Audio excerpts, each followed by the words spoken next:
90s are before 90s లో పుట్టిన వాళ్ళకి చాలా కష్టమైన క్వశ్చన్ ఏంటో తెలుసా? నీ హాబీస్ ఏంటి? Because we don't have any.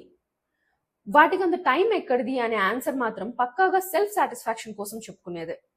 పుట్టిన దగ్గర నుండి చదువు, marks, ranks, job, marriage, kids, buy a house and die, ఇదే ఉంటుంది. వీటి మధ్యలో మిస్ అయింది మాత్రం లివింగ్. మన ఎకానమీ వరల్డ్కి ఓపెన్ అయింది 90s లోనే. సో 80s 70s వాళ్ళకి ఒక్కటే నమ్మకం, చదువుకుంటేనే లైఫ్ అని. యాక్చువల్గా ఆ టైంకి అది వెరీ ట్రూ కూడా. ఆ కాలంలో గవర్నమెంట్ జాబ్ అంటే స్టేటస్, సాఫ్ట్వేర్ జాబ్ అంటే పాస్పోర్ట్ టు పీస్. సో ఎడ్యుకేషనే వాళ్ళకి రిలీజియన్ అయింది. మ్యూజిక్ అది మన పని కాదు, ఏఆర్ రెహమాన్ చూసుకునే పని. క్రికెట్ నువ్వేమన్నా సచిన్ అనుకుంటున్నావా? డ్రాయింగ్ పిచ్చి గీతలు ఫుడ్ పెట్టవు. బిజినెస్ ముందు దానికి కావాల్సిన మనీ జాబ్లో సంపాదించుకో, పగటి కలలు ఆపేసి అని. ప్రతి డైలాగ్లో ఫియర్ అండ్ డిస్క్రిమినేషన్ మాత్రం కామన్.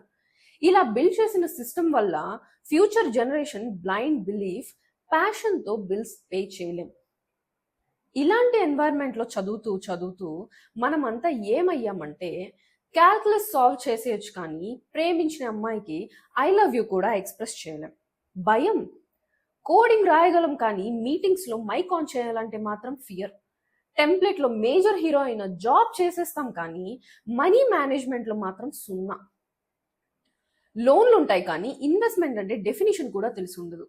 యాక్చువల్లీ మనం ఇంట్రోవర్ట్స్ కాదు, కండిషన్డ్ ఇంట్రోవర్ట్స్. బికాస్ చిన్నప్పటి నుండి మనం విన్న ఒకే ఒక డైలాగ్, ముందు చదువు మిగతా హాబీస్ మళ్ళీ చూసుకోవచ్చు అని. కానీ ఆ మళ్ళీ ఏమో ఇంకా కూడా రాలేదు. Music, coding, vlogs, business, and most importantly, standing up for themselves for all good reasons. Yes, you all know whom I am talking about. Gen Zs and Alphas and whatever the present generations are.